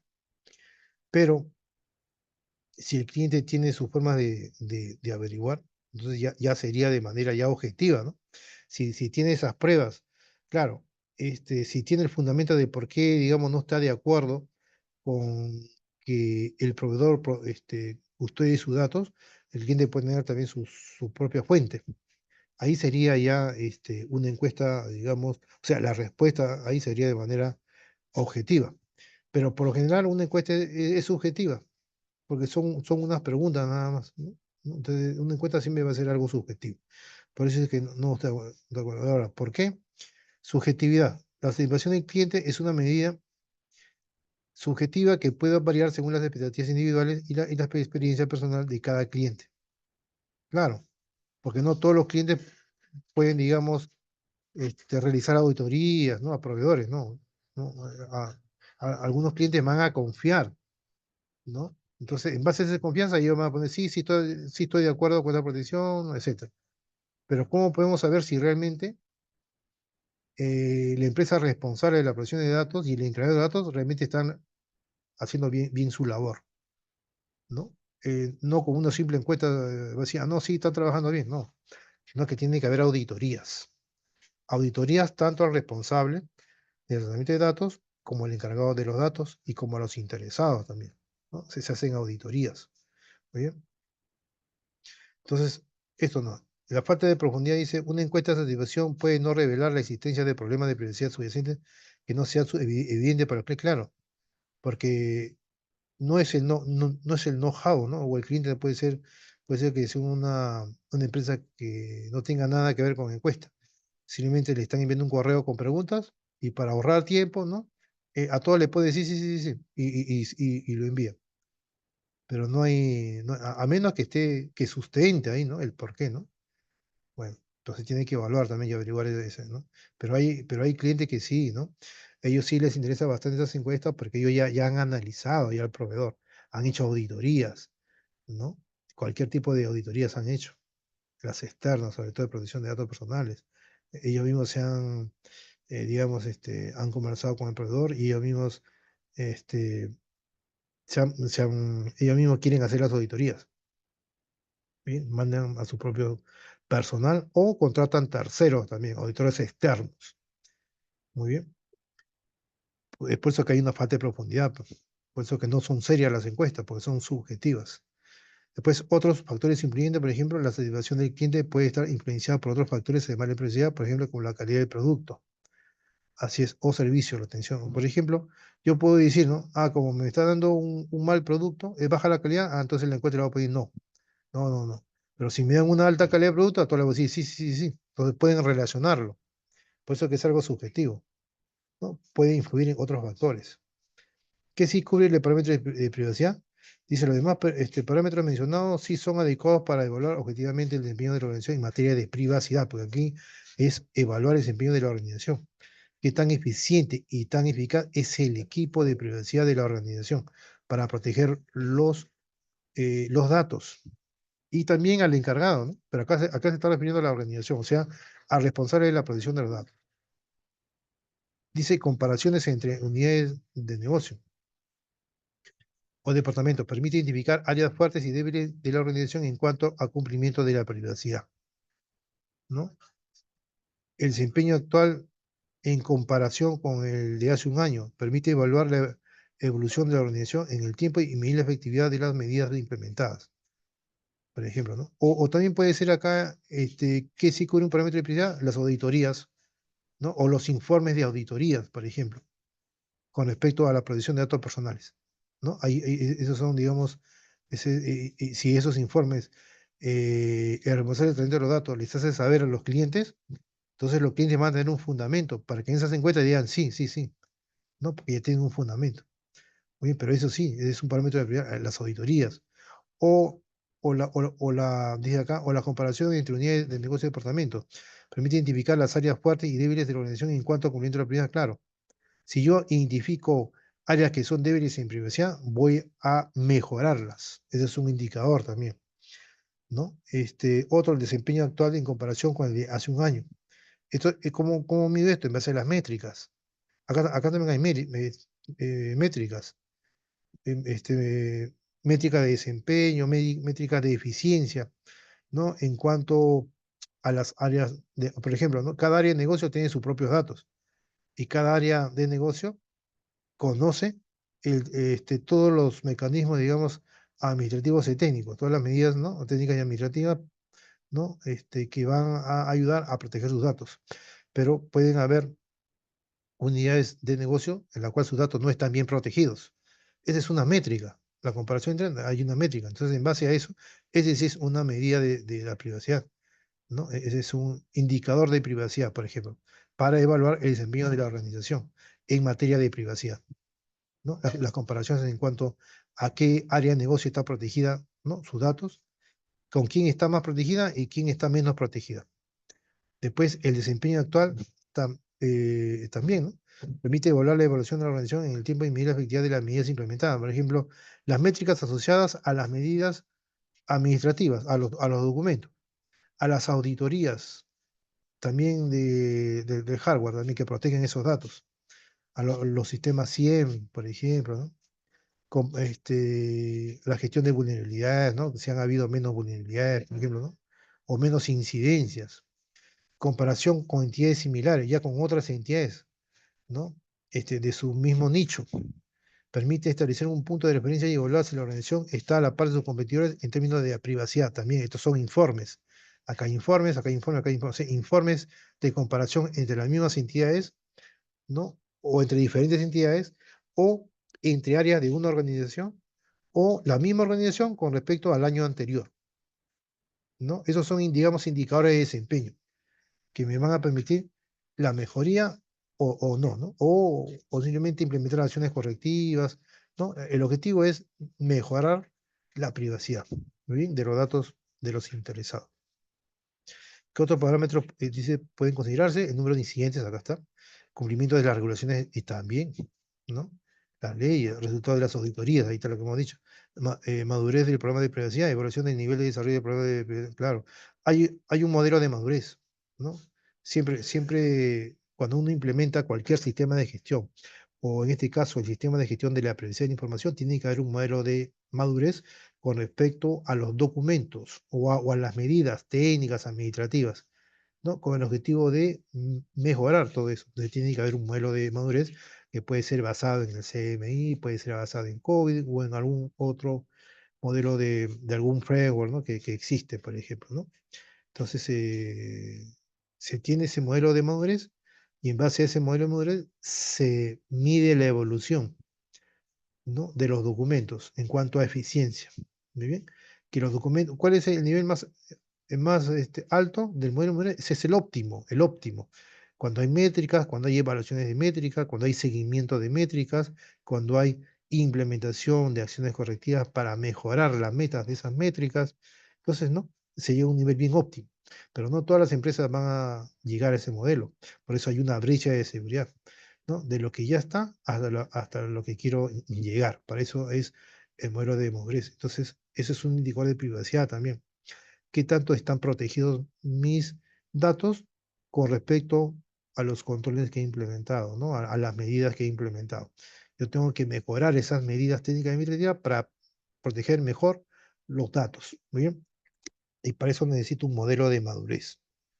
Entonces, en conclusión, dice, si bien la satisfacción del cliente es un indicador importante, no es suficiente por sí sola. ¿Por qué? Porque es algo subjetivo, no nos da no nos da mucho fundamento, ¿no? Y además puede estar sujeto, digamos, a otros factores, ¿no? A la calidad del producto, ¿no? A la imagen de la empresa. Si la imagen de la empresa es bien alta, por ejemplo, ¿no? Entonces todo lo que hace la empresa es bueno. Entonces a todos le vamos a poner sí, sí, sí, sí, ¿no? Entonces eso está mal también, puede influir también. Bien, es necesario complementar esta información con otros parámetros más objetivos que permitan medir el cumplimiento de los requisitos legales y regulatorios, así como la eficacia de las medidas de seguridad implementadas. Así es. ¿No? Esto es cómo se logra esto en base a métricas, ¿no? Muy bien. La pregunta 11, acá en la pregunta 11 nomás está la respuesta. Acá dice si sesión está como capítulo. Ya, acá dice, por ejemplo, el número 11, la decisiones no está como capítulo. La transferencia internacional sí está como capítulo. Responsabilidad de los responsables encargados también. Entonces eso lo vamos a verificar acá, por ejemplo. Si nosotros nos vamos acá simplemente a artículo, no, vamos a ver más arriba como artículo, por ejemplo, ¿no? Me parece aquí, ¿no? Entonces, excepciones no hay. Por ejemplo, acá hay, no, acá vamos a encontrar, no hay excepciones. Tratamiento, después, ¿no? Uno busca aquí, excepciones no hay. No, no, es lo único que no hay. O sea, si uno busca acá en todos los transferencias, si hay, ¿no? Acá hay acá dice, uno dice transferencias, acá está si hay, responsabilidades también hay, y excepciones es lo que no hay, exenciones no hay. Sino que lo menciona dentro de algunos capítulos, lo menciona, pero eso es lo que no hay, ¿no? Aquí está, ¿no? Y aquí está, no está como capítulo, ¿no? Puedo entrar acá y lo buscamos y ahí está la respuesta. Bien, el número 12 dice, ¿no? ¿Cuánto pueden multar a las organizaciones por una violación de datos? Ese es muy, ¿no? Cuando una empresa, por ejemplo, de manera involuntaria, ¿no? Ocasiona una violación de datos, por ejemplo, ¿no? Por ejemplo, sus medidas no están bien implementadas, ¿no? No tiene la tecnología necesaria, no hace una evaluación de lo que tiene, no hace auditoría, entonces puede haber violación de datos. ¿Cómo hay violación de datos? Porque hay muchas vulnerabilidades. Hay muchas vulnerabilidades, hay mucha fuga de datos. ¿Por qué? Producto de un mal análisis o una falta de análisis en cuanto a las debilidades o vulnerabilidades de todo lo que tiene, ¿no? Los recursos, de todos los recursos que tiene, por ejemplo. ¿Qué me va a permitir proteger los datos? La tecnología, la infraestructura, la capacitación del personal, los documentos. Si no son revisados a tiempo, no puede producir violación de datos, ¿no? Las integraciones con consultorías que hacen auditorías o le dan seguimiento también. Entonces, pueden producir. ¿Y cuál es la multa? Es 20 millones. Acá dice, según el reglamento, es 20 millones de pesos o de euros, acá he puesto de libras. Vamos a ver acá la número 12. Dice 20 millones de euros o el 4% de la facturación anual global del ejercicio anterior, la cifra que sea, dice, en el ejercicio anterior, la cifra que sea superior. Bueno, así es 20 millones de euros. El Reglamento General de Protección de Datos establece un marco normativo riguroso para proteger los datos personales de los ciudadanos de la Unión Europea. Una de las características más destacadas del Reglamento General son las elevadas multas que pueden imponerse a las organizaciones que infrinjan sus disposiciones. Por ejemplo, ¿por qué son tan altas las multas? Disuasión. Dice. El objetivo principal de esta multa es disuadir o evitar que las organizaciones cometan infracciones y fomentar una cultura de protección de datos. Muy bien. Responsabilidad. Las organizaciones deben asumir la responsabilidad de proteger los datos de personas que procesan y las multas sirven como un mecanismo para garantizar que cumplan con esta obligación. Equidad. Las multas se calculan en función de la facturación de la organización para garantizar que las sanciones sean proporcionales al tamaño y los recursos de cada empresa. ¿Qué factores influyen en la multa? Gravedad de la infracción. Las multas se ajustan en función de la gravedad de la infracción, teniendo en cuenta factores como el número de personas afectadas, la naturaleza de los datos vulnerables y si la infracción fue intencional o no. O sea, se hace todo un análisis, ¿no? Para determinar esa multa. Facturación anual, el límite máximo de la multa se calcula en función de la facturación anual global de la organización en el ejercicio anterior. Medidas correctivas, la autoridad de control puede tener en cuenta las medidas correctivas adoptadas por la organización para mitigar los efectos de la infracción y reducir el monto de la multa. ¿Qué otras sanciones pueden imponerse? Además de las multas económicas, la autoridad de control puede imponer otras sanciones como reprimendas públicas, ¿no? O sea, públicamente se la reprime, por lo tanto la imagen de la empresa se deteriora, ¿no? La publicación de una decisión en la que se condene públicamente a la organización por la infracción cometida. Restricciones al tratamiento, prohibir o limitar determinadas operaciones de tratamiento. También se le restringe.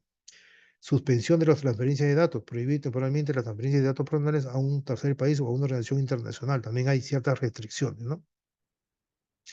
En conclusión, las multas, dice la Protección Reglamento General, pueden ser elevadas y tienen como objetivo garantizar un alto nivel de protección de los datos personales. Las organizaciones deben tomar todas las medidas necesarias para cumplir con el Reglamento General de Protección de Datos y evitar sanciones económicas y reputacionales. Es importante destacar que cada caso es único. El monto de la multa se determina caso por caso, teniendo en cuenta las circunstancias específicas de cada infracción. Así es. Al asesoramiento legal se recomienda contar con el asesoramiento de un abogado especializado en protección de datos para evaluar el riesgo de sanciones y adoptar la medida necesaria para, claro, la empresa se va a proteger, ¿no? Va a contratar un asesor legal, ¿no? Este, la autoridad, en este caso acá en el Perú, la ANPD, también tiene su asesoría legal, ¿no? Y ahí van a ver cuál es el castigo que se le da. Muy bien. El punto 13, el punto 13 dice, ¿no? Dice acá, tres institutos de salud trabajan juntos para desarrollar una aplicación móvil para el seguimiento de los pacientes. ¿Muy bien? El personal médico añade sus datos personales y sus calificaciones a la aplicación. ¿Muy bien? Los pacientes añaden sus datos personales también, incluidos los datos médicos. Los institutos de salud designan a un único responsable de protección de datos para poner en marcha una prueba piloto. Deben poner la aplicación en las tiendas de aplicaciones. Una vez que la aplicación está en las tiendas de aplicaciones, prueban la seguridad de la nueva aplicación. Como medida de seguridad, la descripción indica que la aplicación está en una fase de piloto. Solo unos pocos sujetos de prueba descargan la aplicación, pero lo utilizan de verdad e introducen datos reales. La prueba muestra que la aplicación no es segura en absoluto. Puede ser pirateada fácilmente, ¿no? O sea, no tiene unos controles que permitan, seguramente esa aplicación, digamos, no se ha hecho no se ha aplicado OWASP, por ejemplo, el famoso OWASP, ¿no? O WhatsApp, por decirlo así. ¿No? A la aplicación no se ha hecho, por ejemplo, no se ha aplicado la técnica SAL, la técnica DAS, no se ha analizado las librerías, si son vulnerables o no son vulnerables, o sea, no se ha, prácticamente se ha enfocado más en los requerimientos funcionales, pero los requerimientos no funcionales en caso de la seguridad no se ha hecho. Entonces, por eso es que es fácilmente pirateable.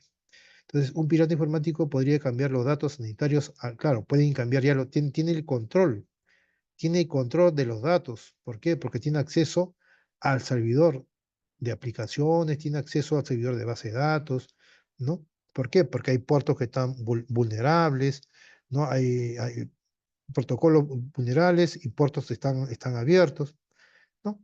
Entonces, es fácil entrar.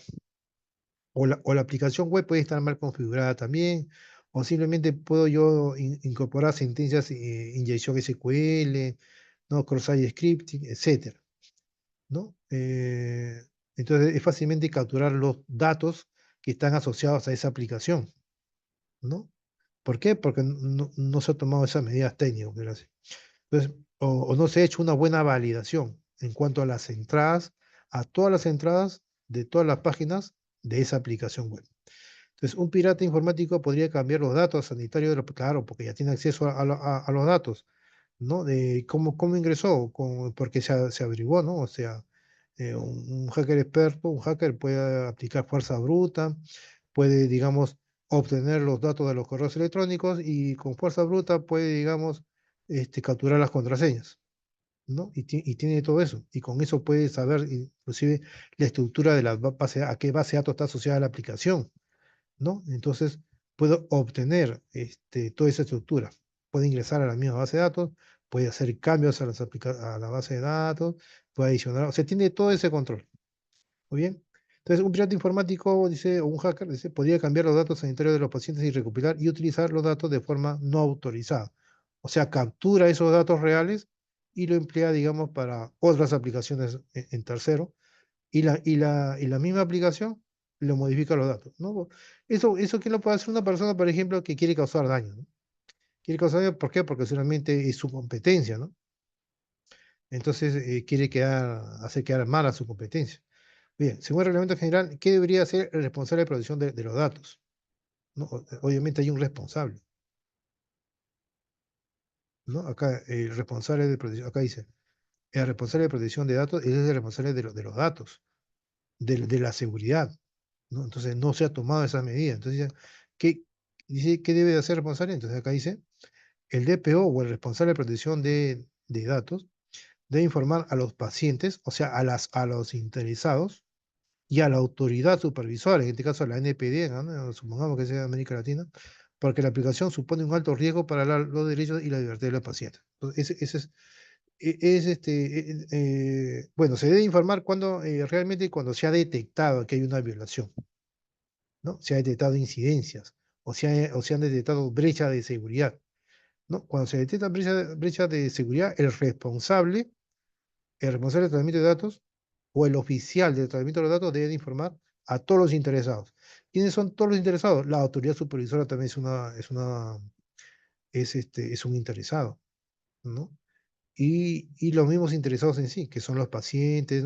Para este ejemplo son los pacientes.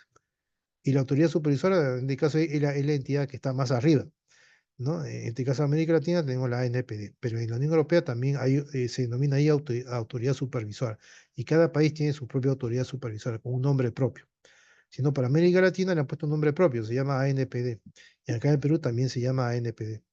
Eso lo dice la ley de protección de datos personales de Brasil, que tiene ámbito en toda América Latina. ¿Muy bien? Entonces, esa es la respuesta.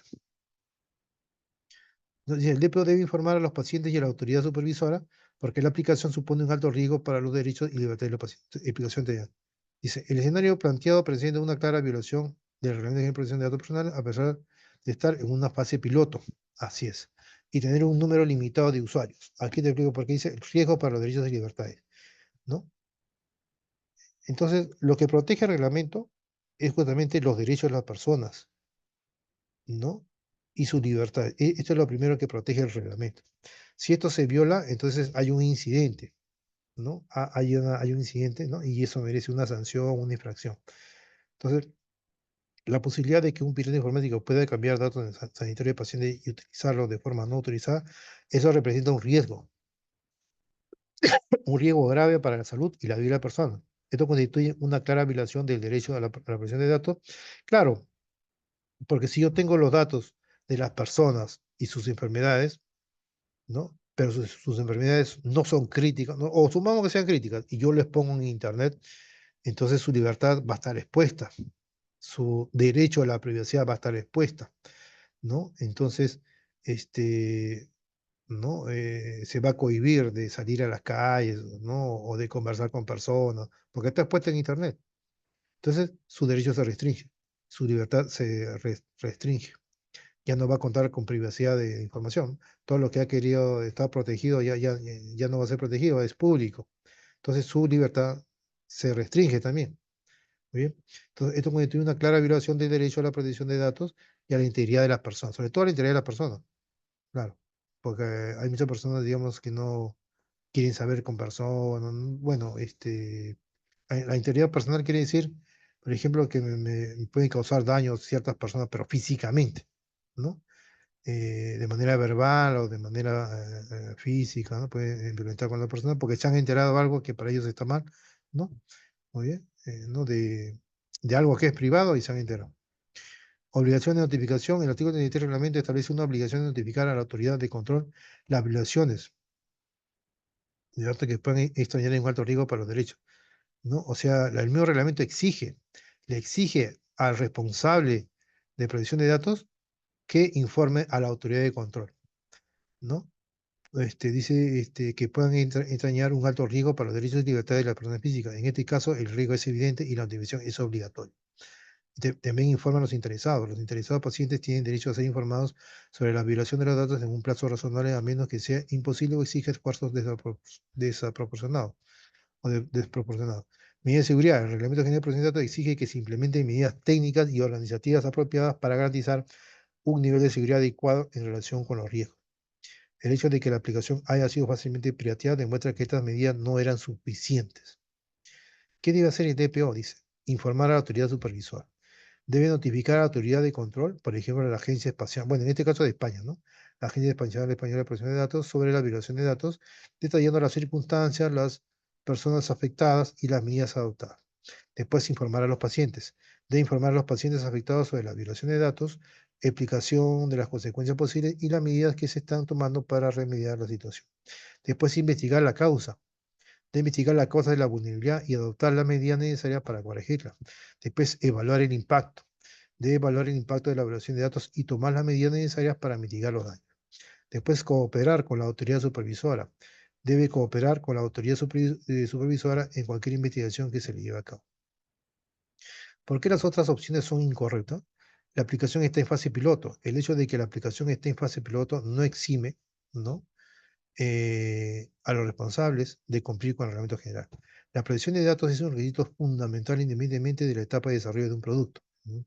El impacto no puede calificarse de alto riesgo. El riesgo de que se alteren datos sanitarios y se utilicen de forma no autorizada es un riesgo extremadamente alto. con consecuencias potencialmente graves para los pacientes. El EPO no tiene que actuar. El EPO tiene una función clave en la protección de datos y es responsable de garantizar el cumplimiento del Reglamento General de Protección de Datos. En este caso, tiene la obligación de actuar para proteger los derechos de los interesados y cumplir con las obligaciones legales. En conclusión, el escenario escrito pone de manifiesto la importancia de garantizar la seguridad de las aplicaciones que procesan datos personales, incluso en la primera fase de desarrollo. El incumplimiento del Reglamento General de Protección de Datos puede tener graves consecuencias legales y reputacionales para las organizaciones sin lucro. Muy bien. La pregunta 14, a ver, dice, ¿verdadero o falso? Según el Reglamento General de Protección de Datos, el término sistema de archivo manual probablemente cubra archivos estructurados de una orden de fecha. Muy bien. Acá en este caso me parece que solamente ha puesto así verdadero, nomás lo ha puesto. Se tendría que analizar, ¿no? ¿Qué dice el Reglamento General? Dice sistema de archivo manual. Podríamos buscarlo acá, por ejemplo, en esta palabrita, acá, ¿no?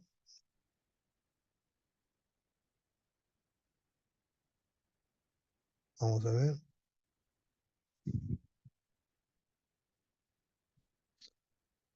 Me dice, soy yo, a ver.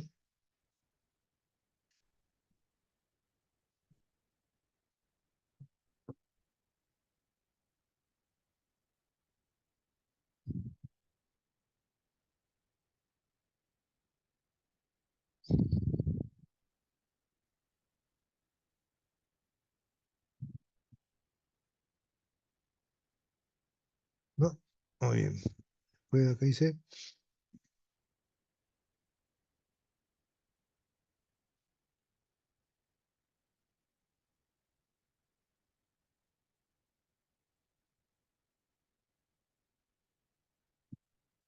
y acá debe salir, ¿no?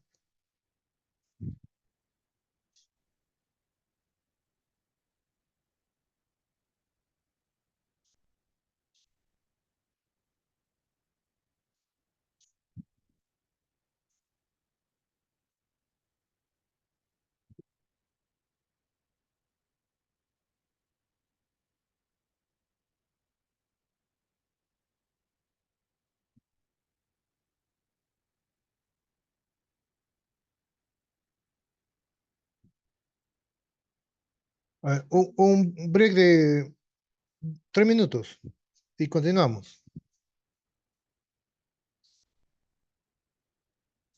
Ya, sí. Ya.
Ya, listo.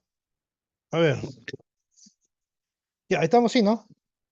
Ya, entonces, Sí, sí, sí. archivo manual, bueno, acá debe haber algo, tenemos que buscar, ¿no? Hay que buscar, fundamentar, ¿no? O agarrar alguna herramienta de Google AI, de Business Revisar y que nos sustente eso, ¿no? Pues ahí debe haber, tengo que buscar. Pero acá dice que es verdadero, ¿no? Acá dice, el término sistema de archivo manual brevemente cubre archivos estructurados en orden de fecha. Bueno, ¿no? Sistema de archivos manuales. Cubra archivos estructurados en orden, o sea, que esté estructurado en carpetitas, en archivos, por fecha, ¿no? Es probable, por eso lo he dicho probablemente. Pero eso tiene que indicar el reglamento, ¿no? Porque acá dice según el reglamento, entonces hay que fundamentar eso. El 15 dice, el número 15 dice, verdadero o falso. Según el reglamento, los responsables del tratamiento de datos deben informar a la autoridad supervisora sobre cualquier violación de la protección de datos. Los responsables del tratamiento deben informar, así es, acá dice que es falso. Dice, los responsables del tratamiento de datos deben informar a la autoridad supervisora sobre cualquier violación a la protección de datos. Bueno, sobre la violación sí deben informar, pero acá dice que es falso. ¿Por qué es falso? A ver. Dice, según el reglamento, los responsables del tratamiento de datos están obligados a notificar a la autoridad de control. Dice acá autoridad supervisora. Ah, por eso dicen que es falso, pues, porque es una autoridad de control, no autoridad supervisora, ¿no? Aquí dice autoridad de control, o sea, autoridad supervisora no es autoridad de control. Muy bien. Dice aquí sobre cualquier violación de datos personales que puede, entonces, ¿por qué es verdadero? A ver, vamos a ver aquí. Ah, pero acá dice por qué es verdadero. Vamos a ver. Obligación legal. Entonces, acá es lo mismo decir, ¿no?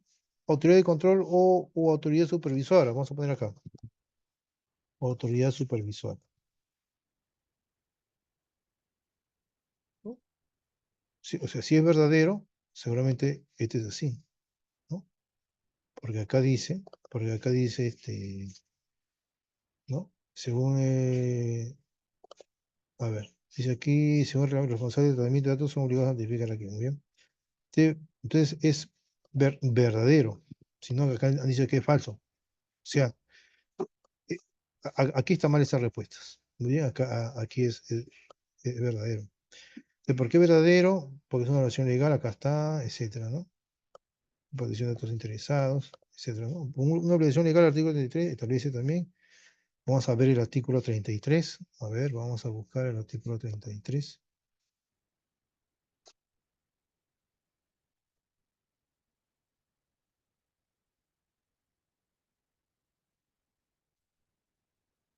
Aquí tiene que notificar eso. A ver, vamos a ver.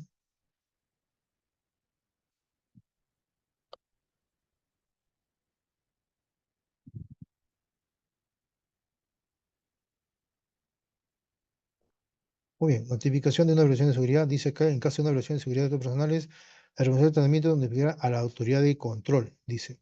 A la autoridad de control competente, ¿no? Muy bien, y debe ser, muy bien, dice acá la autoridad de control. Pero acá qué dice, a ver, aquí dice autoridad supervisora, por eso que es falso, porque debe ser autoridad de control, entonces acá está mal. Entonces, dice, entonces, ¿por qué es falso? No, ¿por qué verdadero no? Porque acá ¿por qué verdadero no? Acá eso está mal. Es verdadero cuando es la autoridad supervisora, ¿no? No, a ver, espérate, déjame ver esto, déjame ver esto acá. Acá dice, debe ser autoridad de control. Muy bien. Pero la pregunta dice acá, la pregunta dice acá, autoridad supervisora, pues se lo ha puesto falso, porque es autoridad de control. Muy bien. Entonces, según el reglamento, dice acá, es autoridad de control nada más. Muy bien. Entonces, esa es o sea, Esa es la respuesta. Esta de acá ya no. Esta es la justificación que por qué es autoridad de control. Muy bien. Y acá ya no. Lo que pasa es que acá hay mucha información que se repite, que ya lo hemos revisado, por decirlo así, ¿no? Resumen, ya, muy bien. Bien. Entonces, el número 15 es falso. Muy bien,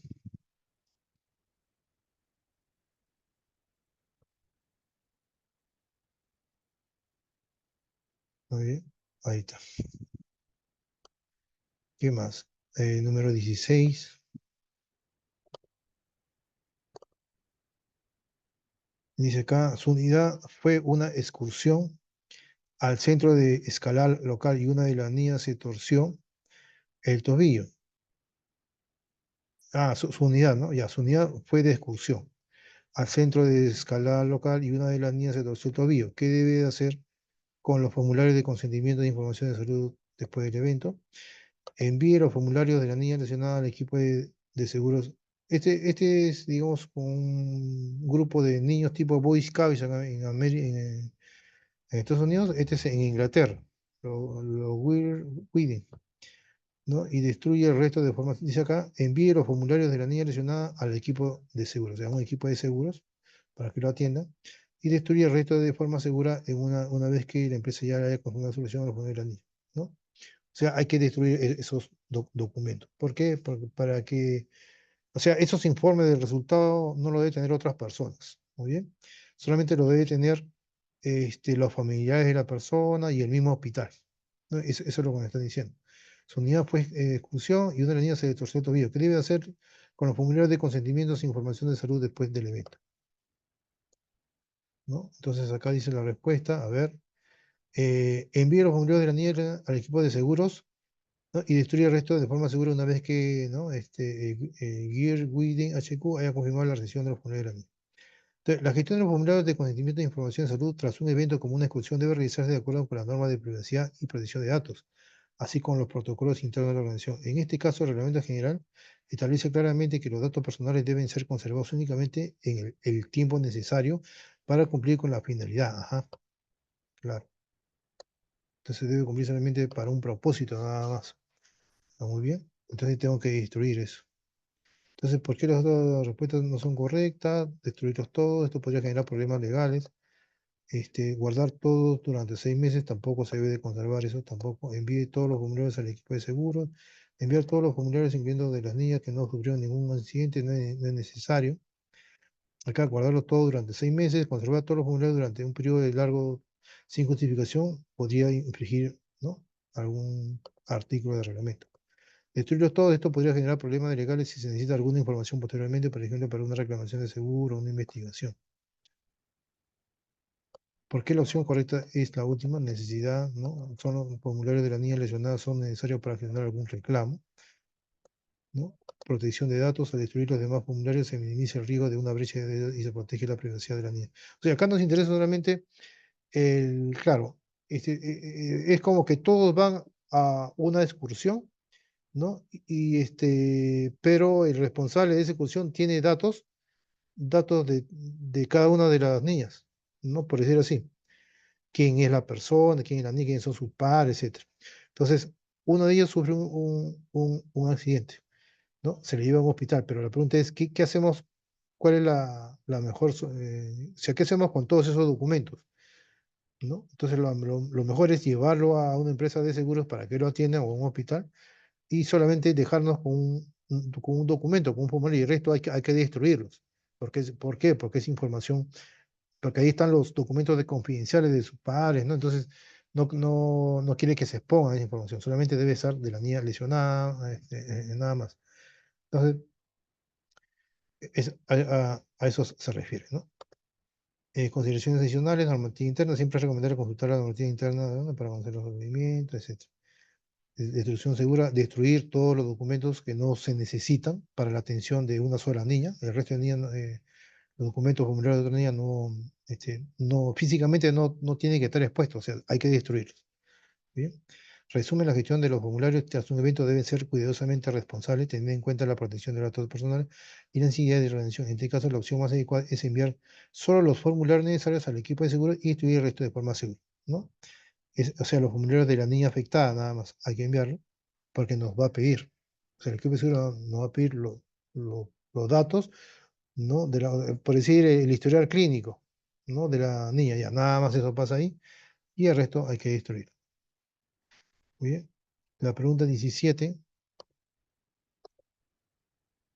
dice, si una organización desea desarrollar e implementar, gestionar un sistema de gestión de protección de datos, esto se lleva a cabo en varias fases. La implementación del DPMS consta de 5 fases que describe, por ejemplo, preparación de los documentos, eh, organización, cómo se va a organizar todo el equipo, eh, desarrollar los documentos en sí, después implementar esos documentos, ¿no? O sea, adquirir tecnología, etcétera, capital personal, ¿no? Gobernanza, también la gobernanza es un tema de monitoreo, por ejemplo. ¿Cómo voy a monitorear todo lo que he implementado? ¿Cuáles son esas medidas que van a permitir mm, mejorar, ¿no? La gobernanza es, por decir, el tema del seguimiento, por decir. Y la evaluación y mejora es la mejora continua, ¿no? ¿Con qué fases de implementación de un DPM se pueden comparar? Dice? ¿Con qué fases de implementación de un DPM? Es un proceso de mejora continua, claro. Un proceso de mejora continua comparable al ciclo PDCA. Eso es. Bien. Esa es la 17. Comparando la fase de implementación de DPS con otros conceptos, la respuesta correcta es un proceso de mejora continua comparable con el ciclo PDCA, ¿no? Dice que en visión detallada, al analizar las 5 fases de implementación que se mencionan, ¿no? Podemos observar una clara analogía con el ciclo PDCA. Es un modelo de gestión utilizado para la mejora continua del proceso. ¿Por qué se relaciona siempre? Planificar. Por medio de la fase de preparación y organización. Hasta. Este es del sistema de protección de datos personales, ¿no? Está relacionado con la fase de planificar. Hacer con el desarrollo, o sea, desarrollar los documentos e implementar los documentos, es el hacer. Verificar con la fase de evaluación, ¿no? Acá está, ¿no? Y actuar con la fase de mejora. ¿Por qué las otras opciones no son correctas? Ya, acá, ¿no?